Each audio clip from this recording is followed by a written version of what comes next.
Vanakkam. The year 2020 started for all of us without a clue of what we will be expecting in couple of months. And here we are with so much uncertainty, so much stress and fear of the unknown, fear of this super tiny enemy of ours, which is just 1/1,000,000th of a millimeter in diameter, which has tied 7.8 billion people on earth. We still don't know where we are heading to, what will be our future, what will be our lifestyle in the coming months or years. This uncertainty prevails in all of us at a subconscious level. This stress, this anxiety is inevitable, but what we can do about is manage it in a mindful way, manage the stress through yoga. Today in this video, we understand the stress mechanism, how it works on your body, and let us see 5 important yogic practices that will manage the stress and anxiety. Welcome to the Yogic Lens. This is Geetha M Kanthasamy. This channel is about concepts and principles of yoga.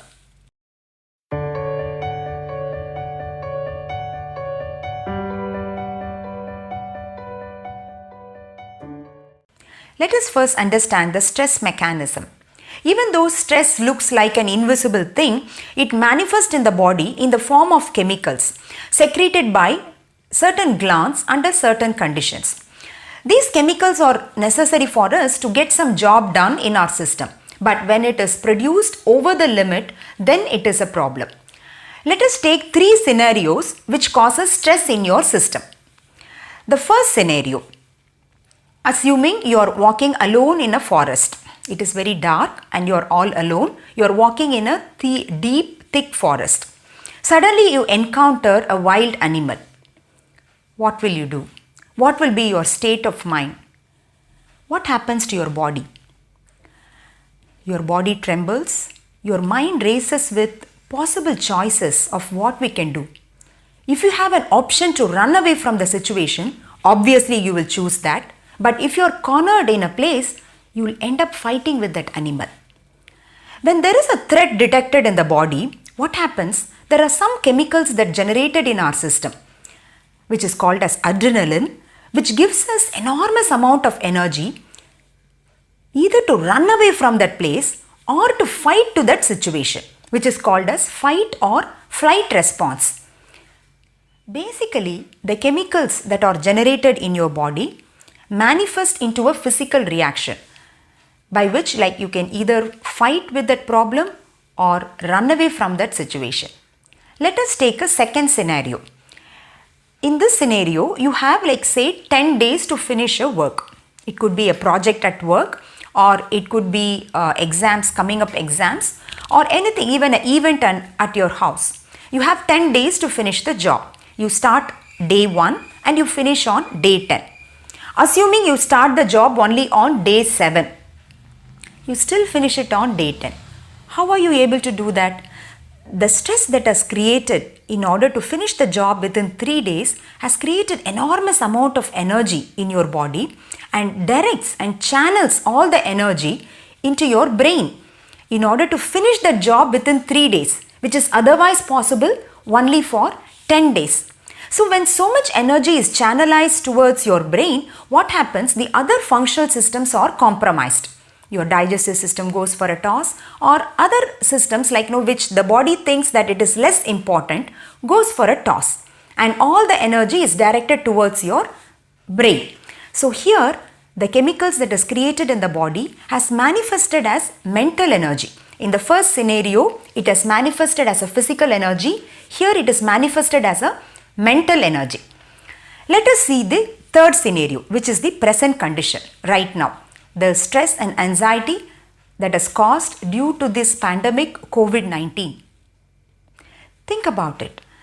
The kind of scenario we are in, the present situation we are in, we can neither run away from the situation nor able to fight back at the situation. The kind of stress that is induced in our body is neither manifested as a physical form, physical energy, nor directed towards our brain, nor directed towards as a mental energy. It is there sitting in our system without being manifested. So what will it do? It will start attacking our own body system unless we channelize this energy in a proper mindful way. I'm going to tell you a story from Indian epic Ramayana. Rama is in a situation where he has to fight with this monkey king Vali. Vali is a great king of so much strength and valor. He has this capacity. When he meets an enemy in the battlefield, he gets half of this enemy's strength. So nobody was able to beat him up. Rama came to know about this and he decides to fight Vali hiding behind a tree. This is exactly what we are doing. This small tiny virus corona, it's lifeless on its own.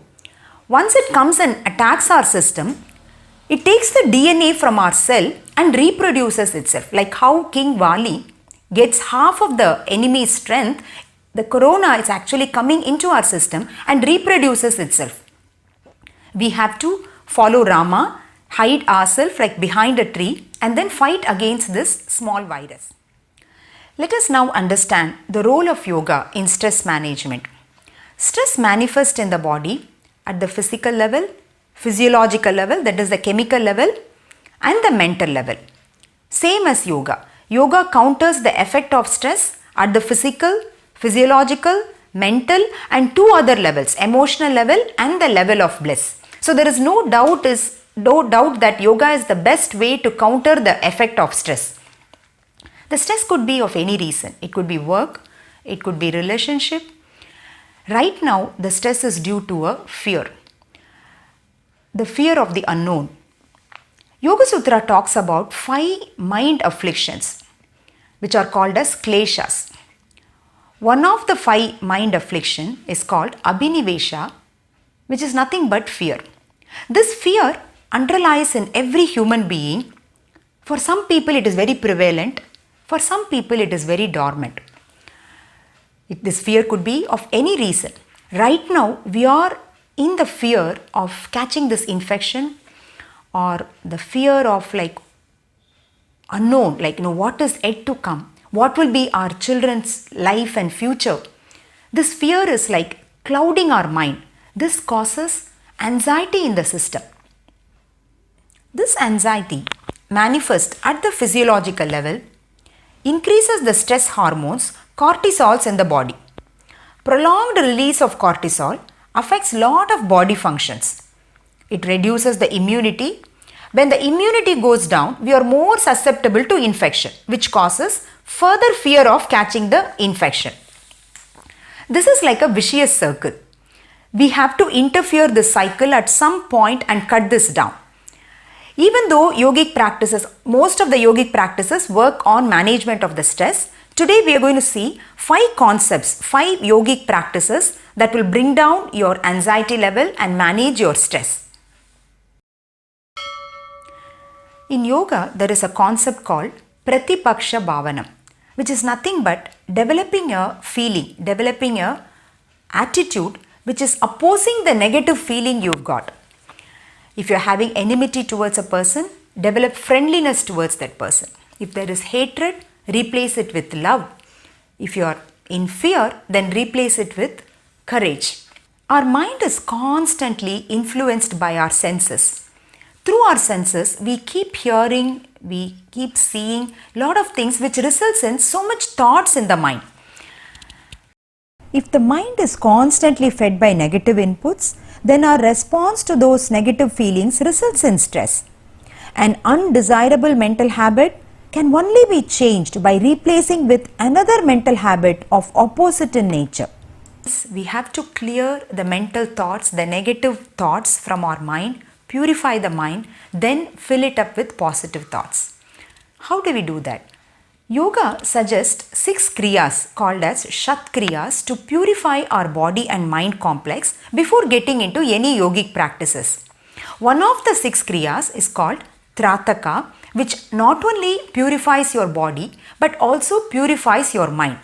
So the next yogic practice we are going to see is called Trataka. When the mind is cluttered with so much impurities, so much of thoughts. One of the best way to clear the mind is to redirect it. Normally, the way we use to redirect the mind results in more impurities, results in more thoughts in the mind. For example, like we would watch a movie which results in further activities of the mind, which results again in clutter of the mind with so much of thoughts. So we need some space in order to clear the mind. We need some space in the mind, right?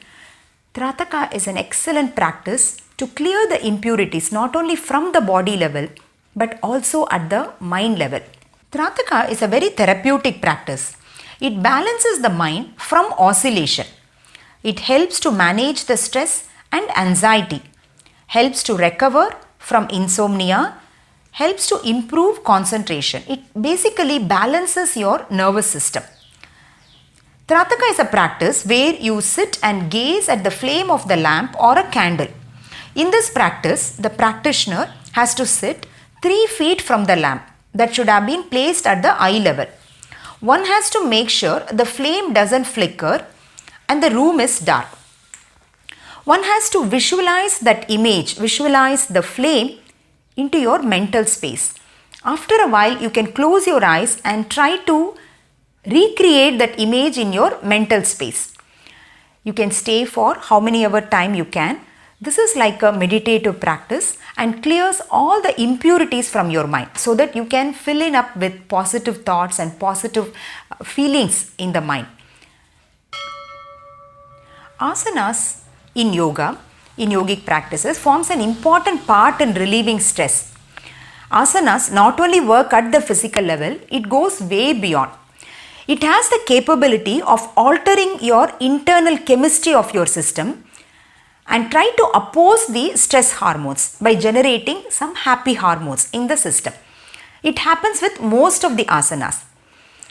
The world is a stage and we keep getting information through external environment, through our senses. Some experiences are good, some experiences are bad. When there is a bad experience that happens, the two things that happens when there is a bad experience that happens to us. One is there is this bad impression that is formed in our mind due to that bad experience. The second one is the learning out of that bad experience.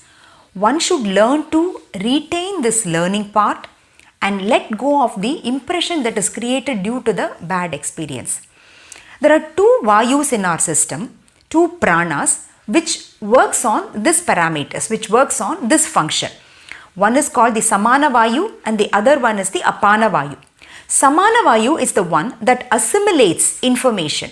It actually not only assimilates information at the mental level, but it also assimilates and digests nutrients from the food we eat. At the same time, at the mental level, it takes the learning from whatever happening around us. And the second vayu, which is called apana vayu, which eliminates unwanted things. So it is capable of deleting the impression, deleting the bad experience from our mind.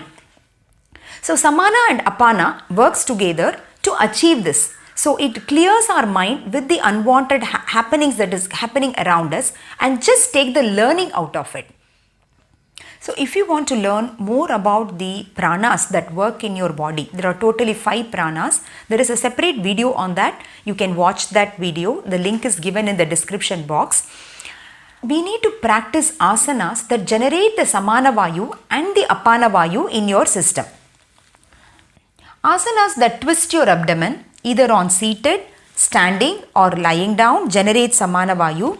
Trikonasana parivritti, Jatara parivritti variations and spinal twist, Ardha Matsyendrasana all generate samana vayu. Any asana that work on your abdomen such as Paschimottanasana, seated forward bend, Navasana or the boat pose, Kriyas like Kapalapati all generate samana vayu. Asanas that work on the lower abdomen gives compression on the lower abdomen, balances the apana vayu such as Pavana Muktasana, wind relieving pose, Apanasana, Marichiyasana and all other seated twist. Ardha Padma Janushirasasana, Shalabhasana, all these asana generates apana vayu. There are 2 types of nervous system that acts upon in our body. One is the sympathetic nervous system, which actually when there is a threat, your body's response, it's acted upon due to the sympathetic nervous system, the flight or fight response, the stress hormones, all those things. The other one is the parasympathetic nervous system, which actually calms your mind, and it also works on functioning of your internal organs. Most of the asanas work on balancing this parasympathetic nervous system. It calms the mind. That is why, like after a asana practice, one feels like really calm and relaxed. It helps in relieving your stress and your anxiety from the system completely. The next yogic practice we are going to see is awareness to the breath. Awareness to breath is a very beautiful concept in yoga, where you take your unwanted activities of the mind to a rhythmic calm state.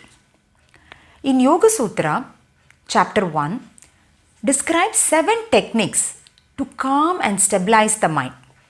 One of the technique is awareness to the breath.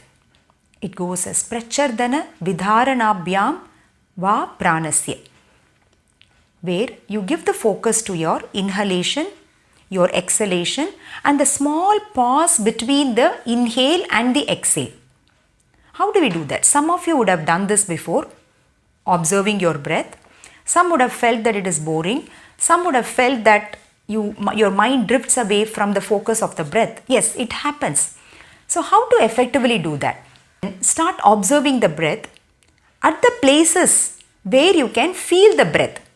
We are going to do this practice such that you actually bring your notice to 5 points on your body where you can feel the breath. Let us have an experiment. You just come to a seating position with your back straight. Close your eyes and just observe your breath. I want you to note what are all the body parts where you can actually feel the breath. You can pause this video and go ahead and try it for a minute or so. Now tell me, what are all the points you actually felt the breath? Yes, the first point we all normally feel is your nostrils. It's the point of entry and the point of exit. Where exactly the air enters your nostrils, you can have a focus on that particular area. The second point is your throat. When the air enters your windpipe, your trachea, you can feel the air reflecting on your inner throat. So that is the second point of focus. The most obvious place where you can feel the breath is your chest, because on inhalation the chest expands and on exhalation it relaxes. And the fourth point of focus on your body is your abdomen. When you are doing proper yogic breathing, then you engage your abdominal muscles on every breath. On inhalation, your chest expands and pushes the diaphragm down, taking the abdominal organs out. And on exhalation, the reverse happens. So these are the 4 points you can easily, of course there are a lot of other points in your body where you can feel the breath, but these are the 4 main points which you can bring your focus into it. And each and every point is actually either concentrating on the inhalation part or on the exhalation part, and some are concentrating both. There is this 5th point where you have to bring your focus to, which is the small pause between the inhale and the exhale. Yoga Sutra suggests that you have to bring the awareness not only to the inhalation and the exhalation, but also to the small pause between the inhalation and the exhalation. When the mind focuses on one object, it goes to a state of one-pointedness, which is called as ekagrata, which is the first step in meditation. Here we are taking breath as the point of focus to achieve the state of one-pointedness. When mind goes to a state of one-pointedness, then it is cleared from the unwanted thoughts and unwanted memories, which reduces your stress and anxiety.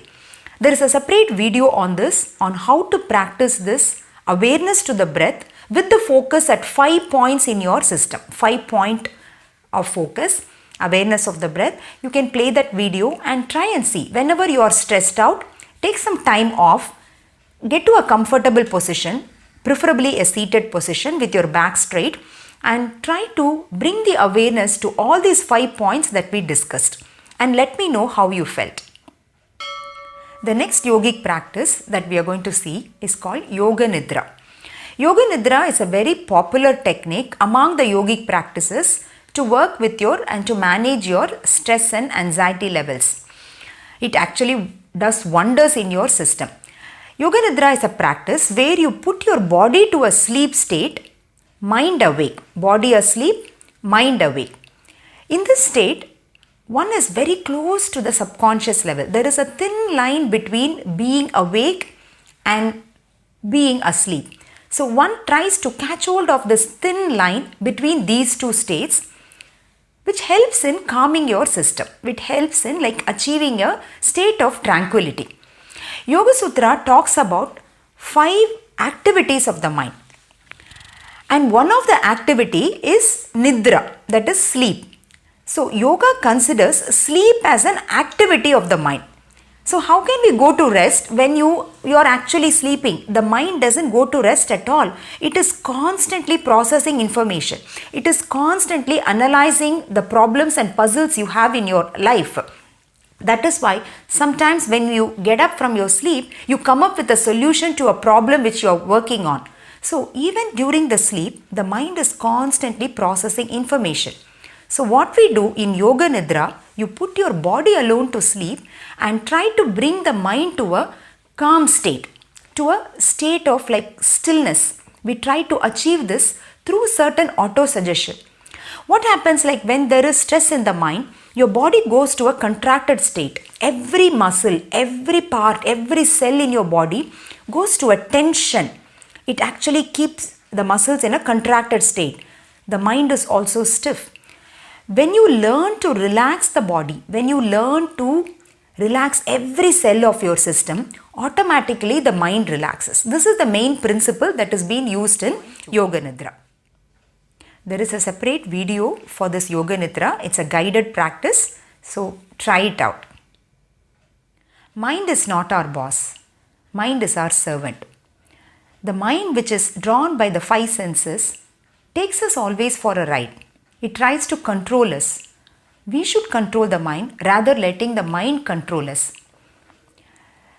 The very definition of yoga states that Chitta Vritti Nirodha. Chitta means mind, Vritti means activities, Nirodha means restraint. One should learn to restrain the activities of the mind.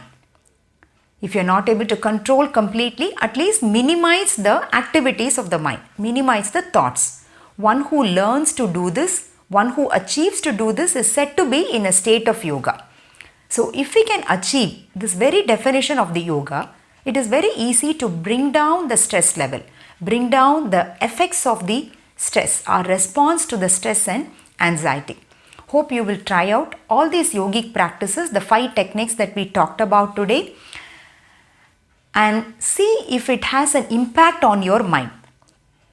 If you like this content, subscribe to this channel so that you will receive similar videos with concepts and principles of yoga. Here in this description, I have attached the link to the Yoga Nidra practice and for the awareness to the breath practice with 5-point focus. Try it out and let me know. Thank you.